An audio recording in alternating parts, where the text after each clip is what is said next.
so many people following the story of Nicola Bulley. You know who she is, the mother who went missing 12 days ago. The police seem to be following all manner of leads, but yet nothing really clear has emerged so far. And TalkTV's Oliver Whitfield-Miocic is in Lancashire, in the town of St Michael on Wyre, where she went missing, and he joins us again on the programme. Oliver, hello, good afternoon. Good afternoon, Vanessa. So you're there in right beside the bench. Tell us about the significance of that particular location, Oliver. Well, it was here on Friday, the 27th of January. Remember, Nicola Bulley, the mum of two, had just dropped her daughters off at the nearby primary school, and she came here with her dog Willow. Now, if we just pan across over here, you'll be able to see it's a wide expanse. There is a big path that goes that way. There are loads of fields that are around us. And so this was a place that she used to come and walk her dog regularly. Her family say she has been here thousands of times on this dog walk. Sighted twice by two people, and then we had that last sighting at 9:20 in the morning. 10 minutes later, her phone is found here, still logged into a Teams call, as well as her dog Willow and the dog's lead. So this is the area where the last possible sightings of Nicola happened, and this is also the area where the police believe that Nicola fell into the water.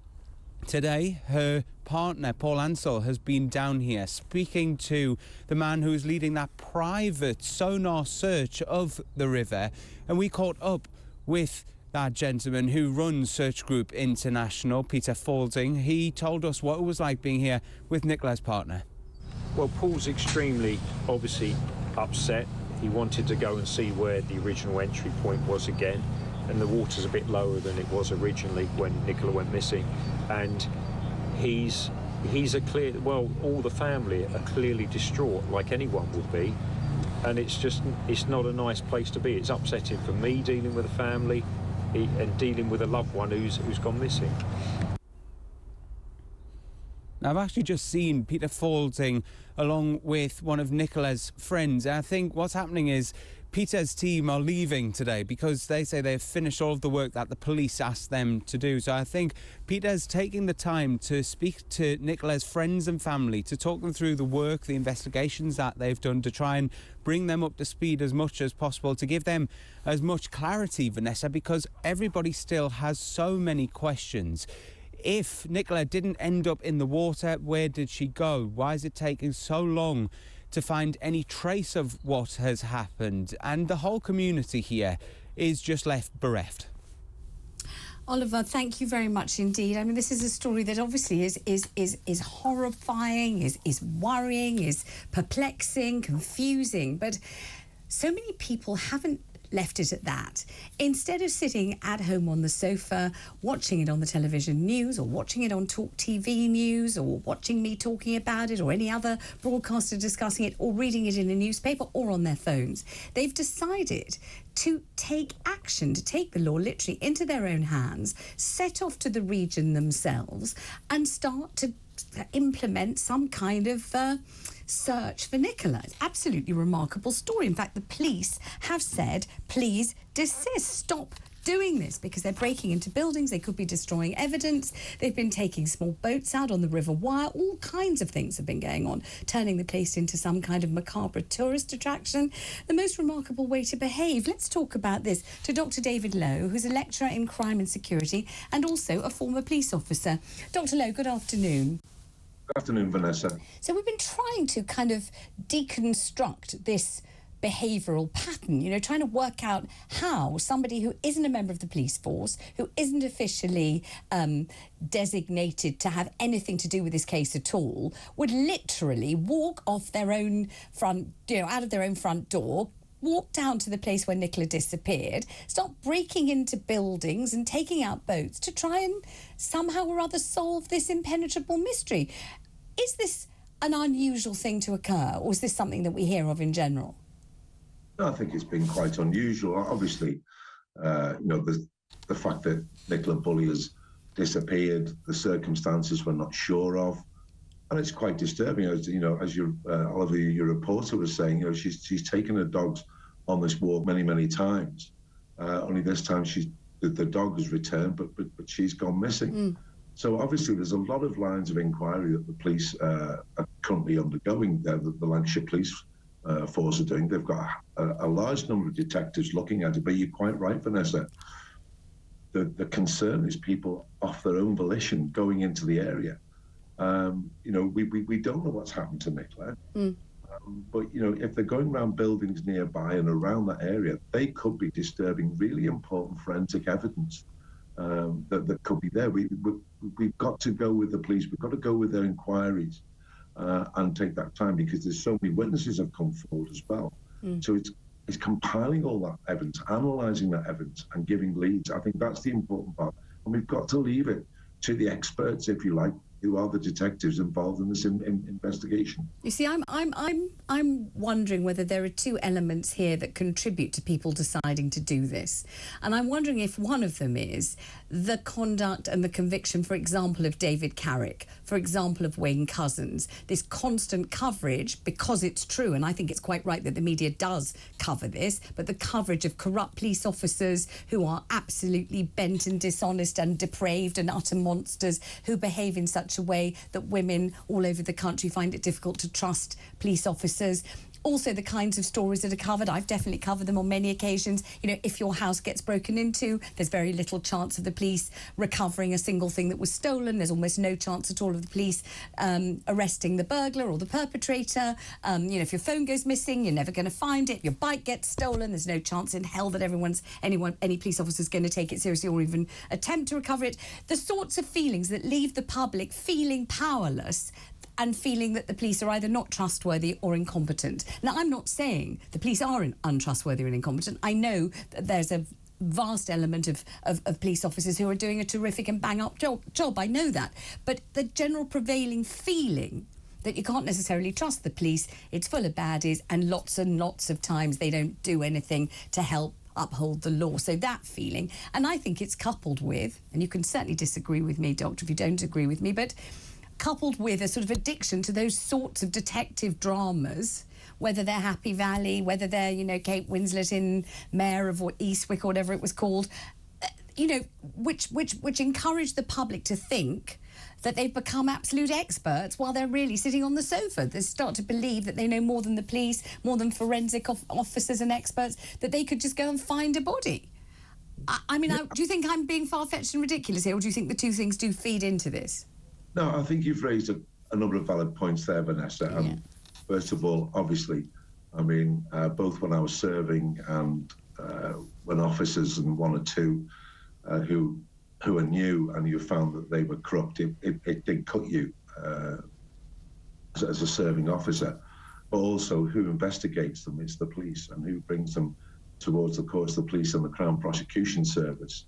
And I'll tell you now that the vast majority of officers have no time at all with like the names you mentioned there. Absolutely disgusting, because policing in this country, certainly in Britain, we police by consent with the public, and that's the important part. We have to have that trust, and even as a retired officer, although I have a different career now, it still affects me when I hear of corrupt officers, and it's absolutely deplorable to have this, because you're quite right, Vanessa.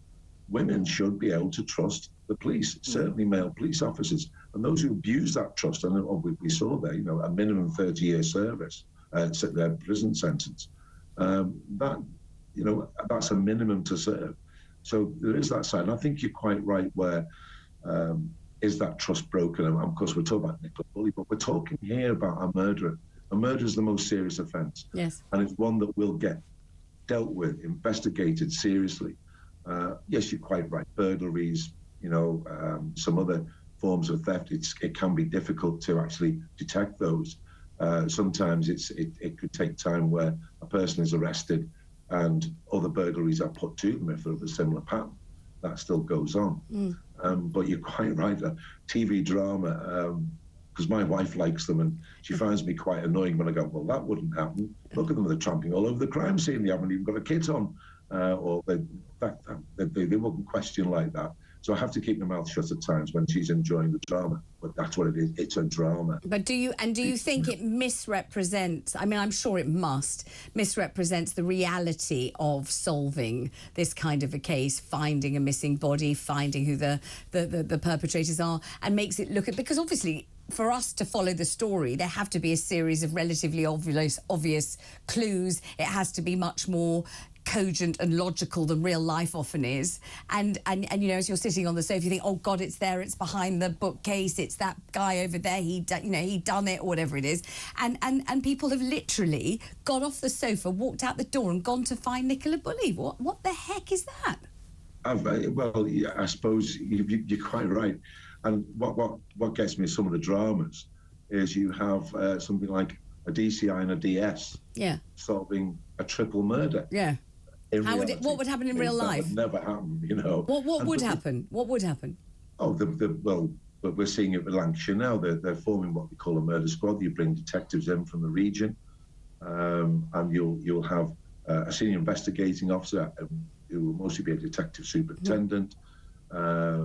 Or a detective chief inspector, and they will be coordinating, and you'll have analysts actually in the incident room with all the evidence coming in, information coming in. They will be analysing that, and then from that, the likes of detective constables and detective sergeants, they will then be given a task to do to carry out an inquiry. That's what happens in reality. One of the sort of what would you call it, sort of motifs, maybe you could say, of police crime series and police dramas is often that there's one officer who, for some reason or other, is taken off the case, usually because of some infringement of regulations, or they've been drinking, or they've had a nervous breakdown, or they've killed someone by mistake or something or other, but they've taken off the crucial case. And we are following that officer, this officer who is the only officer who somehow really cares about the case, the only officer who really would never sleep until this case is solved, but has been removed from the case. And we always watch the series unfold as this officer who's purposely been sidelined somehow works on the case anyway, although having been taken off it, and somehow in the end solves the case, saves the day. Lots of people can get killed along the way, and it can take an awfully long time till they do, but they do. Is that a thing that can ever happen in real life in the police force?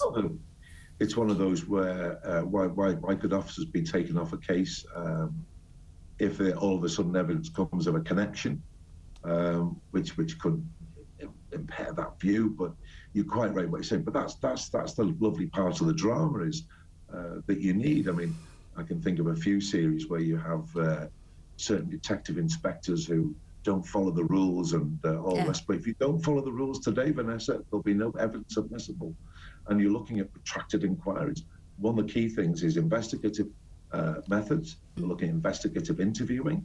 There's, where there should be no bullying and so on. That's been in for a number of years. You look at evidence gathering. You've got to make sure, even if you've got wide powers of surveillance and you're using like the Regulation Investigatory Powers Act, the Investigatory Powers Act, it's got to be proportionate when you're using it. It's got to be necessary. There's a test. And we've got to do that to make that evidence admissible. The worst thing that can happen, Vanessa, in any case, it's not over when someone's charged and put before the court. It's if a jury convicts or they plead guilty. That's when it ends. And that's what you want as a police officer at the end of the day with the Crown Prosecution Service, with the prosecutors. That's what you want at the end of the day.